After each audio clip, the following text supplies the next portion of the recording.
नमस्कार, मैं शिल्पा पाठक स्वागत करती हूँ आप सभी का सिटी न्यूज के डिजिटल प्लेटफॉर्म में। खबरें देखेंगे विस्तार से, उससे पहले एक नजर डाल लेते हैं अब तक की सुर्खियों पर। धालगुम के नव पदस्थापित एसडीओ अर्णव मिश्रा ने किया पदभार ग्रहण। उन्होंने कहा, पेंडिंग मामले का करेंगे निष्पादन। साक्षी जुबली पार्क गेट के पास सड़क सुरक्षा को लेकर किया गया जागरूकता अभियान, जहां ट्रैफिक डीएसपी और जिला परिवहन पदाधिकारी रहे मौजूद। आदित्यपुर में पत्रकार पर जानलेवा हमला, सुभाष परिवार के सदस्यों ने की बेरहमी से पिटाई।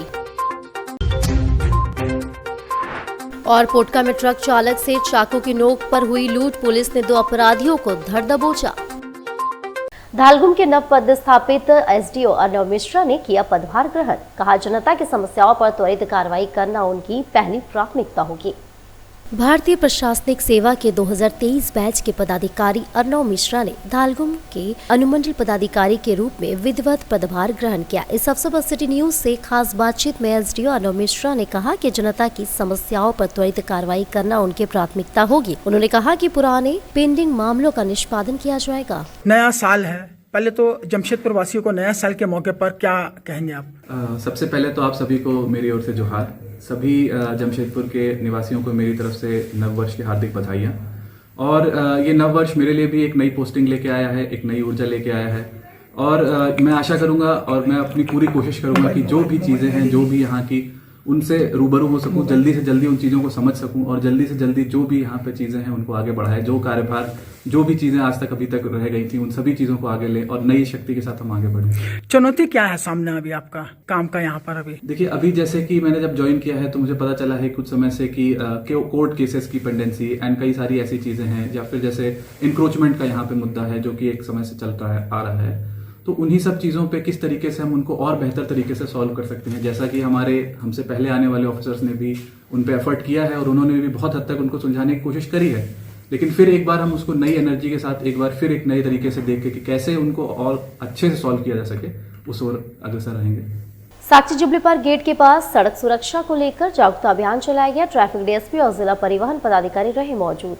जमशेदपुर के साक्षी जुबली पार्क गेट के पास शुक्रवार को यातायात नियमों के पालन को लेकर अनोखा सड़क जागरूकता अभियान चलाया गया। यातायात में बिना हेलमेट 2 पहिया वाहन चलाने वालों को रोककर ना तो चालान किया गया, ना ही सख्ती बरती गई, बल्कि उन्हें फूलों का गुलदस्ता और माला पहनाकर सम्मानित किया गया। इसका उद्देश्य लोगों में आत्मबोध और सामाजिक जिम्मेदारी की भावना पैदा करना था, ताकि वे स्वयं हेलमेट पहनने के लिए प्रेरित हो। अभियान में ट्रैफिक डीएसपी और जिला परिवहन पदाधिकारी मौजूद रहे। उन्होंने लोगों को फूल देकर यातायात नियमों का महत्व समझाया। खास आकर्षण का केंद्र बने यमराज, जो प्रतीकात्मक रूप से यह संदेश दे रहे थे कि हेलमेट नहीं पहनने वालों को दुर्घटना की स्थिति में उनके साथ जाना पड़ सकता है। इस अनोखा पहल ने लोगों का ध्यान खींचा और सड़क सुरक्षा को लेकर सकारात्मक संदेश दिया।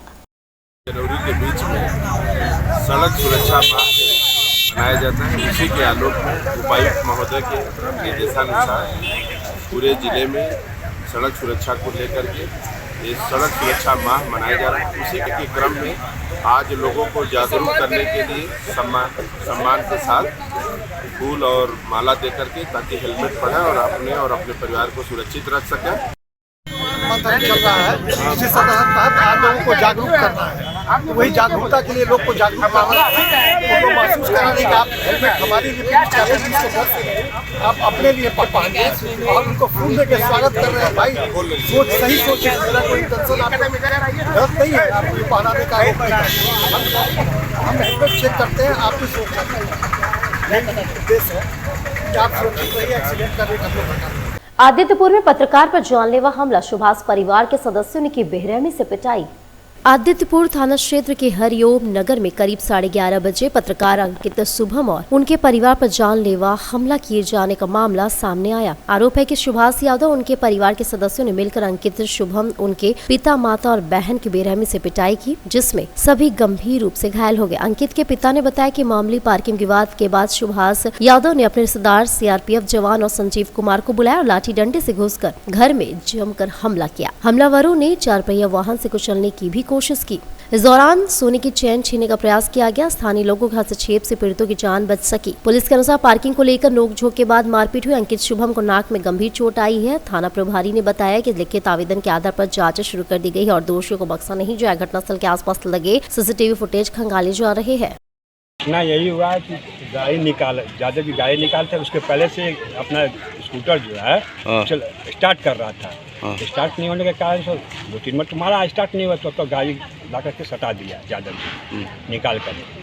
बोला कि हॉर्न मार रहा है, हटो हटो हटो। बोला कि रुकिए 2-3 मिनट रुकिए, स्टार्ट करने दीजिए। तब तक वो निकल के ये सब लाठी उठी का चक्कर में निकला। उसके बाद बोला कि ये बोला कि तुम गाली मत दो। हम बोले कि तुम गाली मत दो। गाली क्या दे रहा है, इतना बुजुर्ग होकर तुम इसको गाली दे रहा है। उसके बाद में फिर ये क्या नाम है, वो तो कोई CRPF का कैंप वाला था, उधर दौड़ आया, लाठी ले कौन है बस लाठी लेकर के ये यादव और दोनों मिल करके इसको 2 फट मार दिया, डंडा से मार दिया हुआ। ये लोग आपस में झगड़ा कर रहे थे गाड़ी के लेकर। विवाद हुआ था, जो कि सूचना मिला विवाद के कारण गाड़ी निकालने के। इसमें CRPF जवान का भी नाम आ रहा है, जिसके द्वारा जो है लाठी डंडा से जो है प्रहार किया गया। इधर आपको बता दें, पोटका में ट्रक चालक से चाकू की नोक पर लूट की गई। पुलिस ने 2 अपराधियों को धर दबोचा। पोटका में 1 जनवरी की सुबह करीब 8:30 बजे पोटका थाना क्षेत्र के हाथा चौक के समीप 2 अपराधियों ने ट्रक चालक को चाकू का भय दिखाकर 4000 की लूट की बाइक और सुंदरनगर की ओर फरार हो गए। घटना की जानकारी मिलते ही स्थानीय लोगों ने पोटका पुलिस को सूचना दी। सूचना के बाद पोटका पुलिस ने तत्काल कार्रवाई करते हुए सुंदरनगर थाना प्रभारी अजीत कुमार मुंडा एवं सड़क पर तैनात PCR को अलर्ट किया। इसके पश्चात पोटका एवं सुंदरनगर पुलिस ने संयुक्त रूप से घेराबंदी कर टूडी फुटबॉल मैदान के समीप छापेमारी अभियान चल, जहाँ से दोनों अपराधियों को धर दबोचा गया। सुबह करीब 8:45 बजे थाना प्रभारी पोटका को सूचना मिली कि हाथा चौक पर एक बाइक पर 2 आदमी सवार एक ट्रक ड्राइवर से चाकू का भय दिखाकर उसका पर्स जो छीनकर सुंदरनगर की ओर भाग रहा है। इस सूचना पर थाना प्रभारी पोटका और थाना के सशस्त्र बल जो है तुरंत तत्काल हाथा पहुँचे और जो जिस गाड़ी का नंबर आया था, जो लूट करके भाग रहा था, उस गाड़ी का नंबर था JH05CV 7865। उसकी तलाश करना शुरू किया और इसकी सूचना सुंदरनगर थाना प्रभारी को भी थाना प्रभारी पोटका के द्वारा दिया गया और छापामारी और सूचना करते हुए जो है दोनों संदिग्ध को मोटरसाइकिल समेत जो है वो तूड़ी फुटबॉल के मैदान के पास से पकड़ लिया गया। पकड़ाए दोनों अपराधकर्मी के पास से छीना गया भूरा रंग का पर्स, जिसमें कुल 4080 रुपये नगद, ड्राइवर का ड्राइवर लाइसेंस, आधार कार्ड, डेबिट कार्ड और घटना में प्रयुक्त चाकू और जिस मोटरसाइकिल से लूट किया था मोटरसाइकिल बरामद किया गया। वो जो लूट किया था उसका जो दोनों का एक का नाम है विक्की सिंह, जो बाप का नाम है रंजीत सिंह, जो कि बरवा माइंस थाना क्षेत्र का रहने वाला है, भक्ति नगर बरवा माइंस का, और एक आसिफ खान, पिता का नाम ताज मोहम्मद, जो कि टुलिया डुंगरी गोलमुरी का रहने वाला है। और इधर आपको बता दें, टाटा स्टील के प्रबंध निदेशक TB नरेंद्र एवं पूर्व उप प्रबंध निदेशक डॉक्टर T मुखर्जी ने नववर्ष के उपलक्ष्य में केक काटकर नववर्ष की बधाई दी। श्री TB नरेंद्र ने मीडिया से बातचीत करते हुए कहा कि भारत सरकार द्वारा जो कार्बन उत्सर्जन में रोक के संबंध नोटिफिकेशन किए गए हैं वह काफी अच्छा है। यूरोप में पहले ही यह नियम लागू है, भारत में बाद में भी लागू हो रहा है। उन्होंने कहा कि AI का प्रयोग टाटा स्टील कर रही है, इस क्षेत्र में भी काफी इन्वेस्ट कर रही है। उन्होंने कहा कि विभिन्न कंपनियों को जो टाटा स्टील ने अपने हाथों में लिया है उसका विस्तार किया जा रहा है। उन्होंने एक प्रश्न के जवाब में कहा कि हमारे प्रतिस्पर्धा चीन के साथ है, वह कम दर पर स्टील मिल रहा है, जिसके कारण चीन हमसे आगे है। उन्होंने कहा कि आने वाले वर्ष में कई नए कार्य किए जाएंगे। सबसे टाटा स्टील के वाइस प्रेसिडेंट DB सुंदररामन ने बताया कि सरकार द्वारा नोटिफिकेशन जारी नहीं किया जाता है तब तक हमारा लीज लागू माना जाएगा। उन्होंने कहा कि पिछले एग्रीमेंट में जितने क्षेत्र हमारे रिलीज एरिया में थे इस बार भी उतना ही रहेगा। उन्होंने एक प्रश्न के जवाब में कहा कि जो लीज एरिया से बाहर का क्षेत्र है वहाँ भी हम अपनी नागरिक सुविधा देंगे, सड़क, बिजली, पानी की व्यवस्था करेंगे। जब भी हम लोग का कुछ एक्सपेंशन कर रहे हैं, हम लोग को एनवायरनमेंट क्लियरेंस चाहिए, उसमें बहुत सारे इश्यूज सवाल उठता है। हम लोग उसका देखते हैं क्या क्या इश्यूज है, एनवायरनमेंट इम्पैक्ट स्टडी हम लोग करते हैं। तो जब भी कुछ एक्सपेंशन हम लोग करते हैं, पहले तो हम लोग अप्लाई, वो तो 2 साल लगता है पूरा कंसेंट टू एस्टैब्लिश वो सब मिलने में, कंसेंट टू ऑपरेट मिलने में। तो वो हम लोग जैसे नियम के अनुसार वो करते हैं, उससे ज़्यादा भी हम लोग करते हैं, क्योंकि हम लोग को पता है यूरोप में क्या स्टैंडर्ड है, तो वही स्टैंडर्ड लगा के हम लोग। गवर्नमेंट भी यहाँ पर कार्बन टैक्स प्रपोजल रखी हुई है, तो उसके लिए क्या तैयारी है कंपनी? तो ये इस पर हम लोग का एक्सपीरियंस है, क्योंकि यूरोप में वैसे हम लोग का कार्बन टैक्स है, हम लोग को पता है कि कैसे ये सब पॉलिसीज़ के लिए कैसे प्रिपेयर करना है। इंडिया में अभी शुरू हुआ है, अच्छा है, क्योंकि उससे कंपनीज़ पर भी प्रेशर आएगा कि कार्बन CO2 एमिशन कम करना है। अभी तो कम करने के लिए इधर कुछ टैक्स होना चाहिए या कस्टमर को थोड़ा प्रीमियम देने के लिए तैयार होना चाहिए कि लो CO2 का स्टील है तो हम थोड़ा ज़्यादा प्रीमियम देंगे। अभी इंडिया में वो माहौल नहीं आया है जैसे यूरोप में हो, जहाँ कस्टमर भी प्रीमियम देता है, लो CO2 स्टील है, गवर्नमेंट की तरफ से भी इंसेंटिव है और पॉलिसी भी है कि अगर आप लोग CO2 कम नहीं किए तो एक टैक्स देना है। तो इंडिया में भी उसका शुरुआत है, पर इंडिया आपको जानते हैं अभी के लिए इंडिया ने 2070 का नेट ज़ीरो का टारगेट रखा है, बाकी देश में 2050 का रखा है, तो इसीलिए इंडिया में थोड़ा और टाइम है, पर फिर भी हमारे ख्याल में ये तो थोड़ा जल्दी ही हो जाएगा। जमशेदपुर के समाज सेवी एवं बुद्धिजीवियों ने उपायुक्त एवं जिला प्रशासन को दी नई साल की शुभकामनाएं। जमशेदपुर में नववर्ष 2026 के अवसर पर समाज सेवियों एवं बुद्धिजीवियों के एक प्रतिनिधिमंडल ने उपायुक्त एवं जिला प्रशासन को नए साल की शुभकामनाएं दी। प्रतिनिधिमंडल में मानगो नगर निगम के ब्रांड एम्बेसडर मुख्तार आलम खान, फरूदा के अध्यक्ष भास्कर कुमार, केंद्रीय शांति समिति के सदस्य मोहम्मद मोइनुद्दीन अंसारी सहित अन्य शामिल थे। सभी ने पूर्वी सिंहभूम के उपायुक्त श्री कंस सत्यार्थी, ग्रामीण पुलिस अधीक्षक ऋषभ गर्ग, विभिन्न प्रशासनिक एवं पुलिस अधिकारी को पुष्पगुच्छ भेंट कर बधाई दी। उपायुक्त ने सकारात्मक सोच, सेवा और सामाजिक एकता को बढ़ावा देने का अवसर बताया। खान है, मैं आज़ाद नगर में रहता हूँ और सेंट्रल पीस कमेटी का मेंबर हूँ। हमारे साथ बहुत सारे बुद्धिजीवी समाज सेवी जैसे इंजीनियर मोइनुद्दीन साहब हैं, भास्कर जी हैं, ओल्ड एज होम के डायरेक्टर हैं, और सारे लोगों ने हम लोग जिला प्रशासन के लोगों को नए साल का मुबारकबाद दिया, जिसमें हमारे DC साहब हैं, ग्रामीण FC साहब हैं, DSP जिला प्रसाद जिला और लोगों को भी आज की शुभकामनाएं मुबारकबाद पेश करता हूँ। देखिए, प्रशासन तो मैं पिछले रात में काफ़ी मेहनत किया इन्होंने, और कहीं ना कहीं कोई कैजुअल्टी शहर में नहीं हुई। नशा के खिलाफ बहुत ज़बरदस्त प्रशासन का एक्शन था, जिसमें हमारे सिटी SP और ग्रामीण SP एकदम डिमना में या जगह जगह इन्होंने छापामारी की है। जमशेदपुर में BPL बच्चों का भविष्य एक बार फिर सवालों के घेरे में है। इंग्लिश मीडियम स्कूलों में एडमिशन महापर्व के बीच BPL कोड के तहत दाखिले से स्कूलों ने इनकार कर दिया। इंग्लिश मीडियम स्कूलों का एडमिशन महापर्व शुरू हो चुका है। ऐसे में इंग्लिश मीडियम स्कूल ने BPL बच्चों को BPL कोड में एडमिशन लेने पर इनकार कर दिया। कहा कि सरकार BPL बच्चों को जो पैसा देती थी, इस पर सरकार ने पैसा देने से इनकार कर दिया और लेटर देते हुए कहा कि टाटा स्टील आपको जमीन फ्री में दे दी, और टाटा स्टील को सरकार ने जमीन दे दी लीज पर। ऐसे में आपको BPL बच्चों को पढ़ाना होगा। उधर इंग्लिश मीडियम स्कूल एसोसिएशन ने साफ कर दिया कि इस मामले को लेकर अब न्यायालय जाएंगे। साथ ही उन्होंने कहा कि क्लास 6 से 12 तक के बच्चों को पढ़ाने का प्रावधान पूरे भारत में है, लेकिन झारखंड सरकार ने नर्सरी से लागू कर दिया। हालांकि BPL बच्चों के पढ़ाई को लेकर मामला न्यायालय में जाएगा, और जाहिर सी बात है कि गरीबों का बच्चा अब इंग्लिश मीडियम स्कूलों में नहीं पढ़ पाएगा। RT एक्ट जो इंट्रोड्यूस हुआ था इंडिया में और जो झारखंड गवर्नमेंट ने भी अपनाया था, उसमें सिंपल प्रीमाइस थी कि 8 से 14 साल के बच्चे तक, 6 से 14 साल के बच्चे को फ्री एजुकेशन देना है, और ये फ्री एजुकेशन के लिए गवर्नमेंट रीइंबर्स करेगी फीस जो स्कूल्स चार्ज कर रही है अपने नॉर्मल स्टूडेंट्स से, या गवर्नमेंट अपनी स्कूल्स में जो एक्सपेंडिचर उनको होता है, वो दोनों में से जो भी फी लोअर है वो गवर्नमेंट रीइंबर्स करेगी। झारखंड गवर्नमेंट ने हमें रीइंबर्समेंट करना शुरू किया 2010 से, और 5 साल तक कंटिन्यूसली रीइंबर्समेंट दिया है।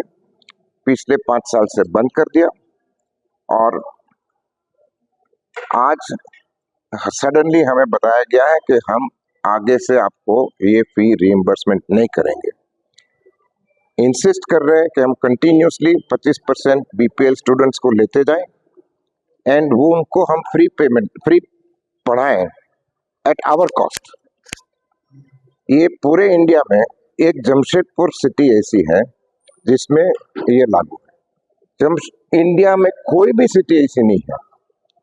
और ये एक्सक्यूज लिया है गवर्नमेंट ने कि हमने टाटा स्टील को जमीन फ्री दी है, टाटा स्टील ने जमीन आपको फ्री दी है, उसलिए आपको फ्री जमीन मिली है तो आपको हम रिइंबर्समेंट नहीं करेंगे। ना तो टाटा स्टील को जमीन फ्री मिली है, टाटा स्टील ने लीज में दी है और लीज रेंट टाटा स्टील दे रही है हर साल। टाटा स्टील ने हम लोग को भी लीज में जमीन दी है, फ्री नहीं दी है। लीज में 1 रुपया भी है तो फ्री नहीं होता है। तो जब ये फ्री लैंड नहीं है तो ये कौन से जस्टिस है ये? बाकी दूसरे इंडस्ट्रियल टाउनशिप्स हैं जहां पर कंपनीज ने एजुकेशन इंस्टीट्यूशंस, सोसाइटीज वगैरह को दिया है लैंड।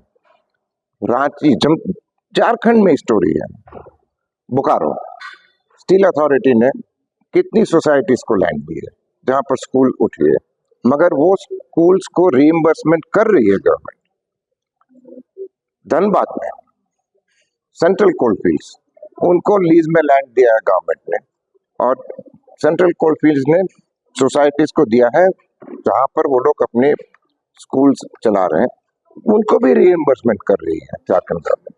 सिर्फ जमशेदपुर के लिए ये लोग ने ये प्रॉब्लम शुरू किया। तो एक तो फी का है, दूसरा है कि सेंट्रल गवर्नमेंट आरटी एक्ट में बहुत क्लियरली उन्होंने एक ही चीज कहा था, एज 6 to 14। यहाँ पर इन लोग ने चेंज कर दिया, 6 to को ले गए 3 years तक। तो 3 to 14 माने instead of 8 years, Jharkhand is asking us to give free education for 11 years and so many other things जो आरटीए में है कि नेबरहुड स्कूल्स में जाना है बीपीएल को बच्चे को। यहाँ पर नेबरहुड स्कूल्स को 1 किलोमीटर से 2, 3, 4 करके अभी 6 किलोमीटर तक ले गए हैं। दैट मीन्स के वेस्ट सिंहभूम से भी यहाँ पर बच्चे लोग आ सकते हैं पढ़ने के लिए। तो that is not what was the intent of the RTA. Then the last thing which they have done, which is so damaging, is they are saying that there will be no detention till class 8. That means that बच्चे लोग को पढ़ने में interest रहेगा नहीं, क्योंकि वो जानते हैं कि फेल होंगे नहीं, डिटेन होंगे नहीं। और जो अच्छे बच्चे हैं, ये तो बीपीएल की बात हो रही है, जो अच्छे बच्चे हैं वो लोग भी अभी पढ़ना बंद कर देंगे, क्योंकि क्या जरूरत है, जब एग्जाम में फेल होना ही नहीं है। 14 years मैंने क्लास 8 तक हम प्रमोशन लेते जाएंगे, क्लास 9 में जाएंगे, वो प्री बोर्ड है, प्री बोर्ड में जाके फेल होंगे और फिर पेरेंट्स लोग जाके दांधली करेंगे स्कूल के बाद कि हमारी बोर्ड एग्जाम्स आ रही है, आप लोग क्या कर रहे हैं। तो ये सब प्रॉब्लम्स फेस कर रहे हैं। जमशेदपुर के जो बीपीएल कोटा में क्या नहीं होंगी इस साल, वो हम लोग कॉल लेंगे, क्योंकि आज हमको दिसंबर में चिट्ठी मिली है डीसी से कि हम आपको रीइंबर्स नहीं करेंगे। तो हमें 2-3 डिसीजंस लेना है। एक तो कि आगे बीपीएल बच्चे लोग को हम ले के नहीं ले, बीपीएल की फीस रीइंबर्स नहीं करने से हम, और आगे क्या उपाय है, कोर्ट में जाएंगे। कोर्ट में जाने से तो हम तो सब चीज रेस करेंगे, एडमिशन्स भी रेस करेंगे, फी भी रेस करेंगे, क्वांटम ऑफ फीस भी रेस करेंगे। मेरी फी 1500 है, मुझे 400 आप दे रहे हो, इट इज नॉट एक्सेप्टेबल। तो all these things will be raised. और अब वक्त छोटे से ब्रेक का। ब्रेक के बाद फिर मिलेंगे आपसे अनेक खबरों को लेकर।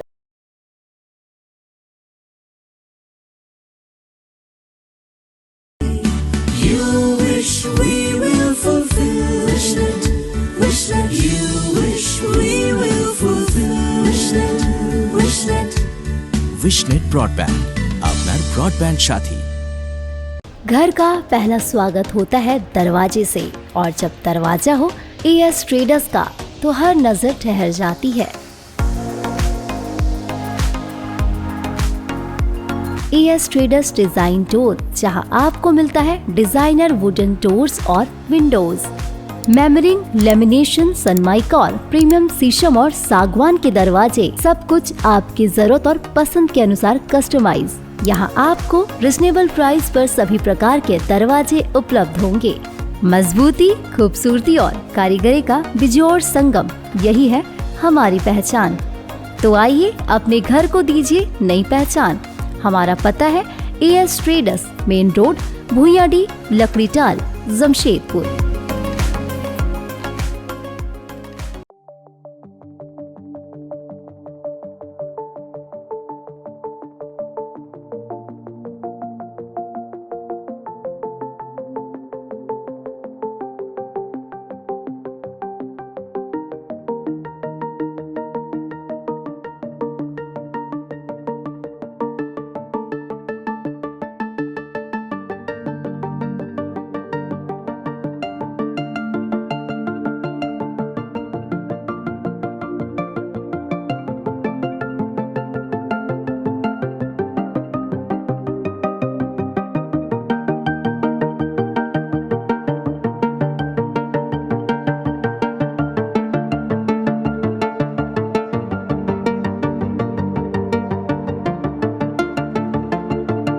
जानकारी के लिए संपर्क करें अंतर्राष्ट्रीय मान्यता प्राप्त Rabia technical institute and placements council approved by government of India और देखें हमारा वेबसाइट www.rabiainstitute.in। ब्रेक के बाद एक बार फिर से आप सभी का स्वागत करती हूँ। जनता दल यूनाइटेड के प्रतिनिधिमंडल ने डीसी को ज्ञापन सौंपा, जहां नगर निगम चुनाव के मद्देनजर आरक्षित वर्ग के लोगों का जाति प्रमाण पत्र निर्गत करने का मांग किया गया। जनता दल यूनाइटेड के जिला अध्यक्ष सुबोध श्रीवास्तव के नेतृत्व में जिला उपायुक्त को ज्ञापन सौंपकर नगर निगम चुनाव के मद्देनजर आरक्षित वर्ग के लोगों का जाति प्रमाण पत्र निर्गत कराने का मांग किया गया। पिछड़ा का जो आरक्षण लागू किया गया, लेकिन जो उम्मीदवार हैं वो अपना जाति प्रमाण पत्र बनाने के लिए जा रहे हैं तो वहाँ व्यवधान हो रहा है। एक तो बन नहीं रहा, दूसरी बात है कि 85 का 87 का लोग मांग रहे हैं, 78 का मांग रहे हैं, तो और दूसरी बात है 45 दिनों में बनेगा, तो ये कहीं से तर्कसंगत नहीं है। हम लोगों ने उपायुक्त महोदय को कहा है कि आरक्षण आपने तो लागू सरकार की है, लेकिन सरकार अगर लागू की है तो बाकी व्यवहारिक दृष्टिकोण से उनको देखना चाहिए था कि जो उम्मीदवार लड़ने के लिए योग्य हो जाएं वो लड़ सके चुनाव। अगर चुनाव ही नहीं लड़ पाएंगे तो फिर इस चुनाव का मतलब क्या है? तो ऐसे योग्य प्रत्याशी छट जाएंगे। इसीलिए हम लोगों ने उपायुक्त महोदय को कहा है कि अगर सरकार का ये निर्देश है तो आप ये पत्र सरकार को भेजिए, चुनाव आयोग को भेजिए, और एक हम लोग पत्र चुनाव आयोग को भी भेजेंगे ताकि इसमें संशोधन हो और आम लोगों को लड़ सके। वहीं जदयू नेता नीरज सिंह के नेतृत्व में डीसी को ज्ञापन सौंपकर मानगो क्षेत्र में यातायात व्यवस्था में सुधार करने का मांग किया गया। डीसी साहब से मिलने आए थे कि मानगो में जो ट्रैफिक की समस्या है, मानगो में 3 लंबी रोड है जो कि NH-33 से जोड़ा जाता है, जो कि मानगो चौक से ओल्ड पुरुलिया रोड, मानगो चौक से न्यू पुरुलिया रोड और मानगो चौक से डिमना रोड, तीनों रोड जाके NH-33 में मिलता है। तो इसमें तीनों रोड में घनी आबादी वाले क्षेत्र है, जैसे कि डिमना रोड में 6 जगह डिमना MGM हॉस्पिटल से लेके मानगो चौक तक 6 जगह ट्रैफिक चेकिंग होता है और बाकी दोनों रोड में एक जगह चेकिंग होता है। तो हम लोग का यही मांग है कि चेकिंग हो, लेकिन एक ही हर 100 मीटर 200 मीटर के अंतराल में आपके डिमना रोड में चेकिंग हो रहा है, जहाँ के लोग अगर स्कूल जाने के लिए निकल रहे हैं, सुबह 5 बजे 6 बजे से ही चेकिंग चालू हो जा रहा है। स्कूल जाने के लिए कोई अस्पताल जा रहा है, कोई सब्जी बाजार जा रहा है, तो हर 100 मीटर 200 मीटर में रोक के उसको चेक किया जाता है। किसी के पास लाइसेंस नहीं है, किसी भी हालत में लोगों को रोका जाए पोल्यूशन के कारण। मानगो के ट्रैफिक थाना प्रभारी हम लोग पूर्व में भी हम लोग मिल चुके हैं, DSP ट्रैफिक है हमारे नीरज पाठक जी, उनसे भी हम लोग आग्रह किए। साक्षी पुराना कोर्ट के समीप झामुमो जिला कार्यालय प्रांगण में पूर्व मंत्री स्वर्गीय रामदास सोरेन के 62वें जन्मदिन को मनाया गया। साक्षी पुराना कोर्ट के समीप झामुमो जिला कार्यालय प्रांगण में पूर्व मंत्री स्वर्गीय रामदास सोरेन का 62वां जन्मदिन के कार्यक्रम मनाया गया। कार्यक्रम मुख्य रूप से विधायक सोमेश चंद्र सोरेन, पूर्व सांसद सुमन महतो समेत पार्टी के नेतागण उपस्थित थे। और वो जब भी थे वो कभी जन्मदिन अपना मनाए नहीं है, कभी ना ही कभी केक काटे हैं। बहुत दुख की बात है, वो हमारे बीच नहीं है।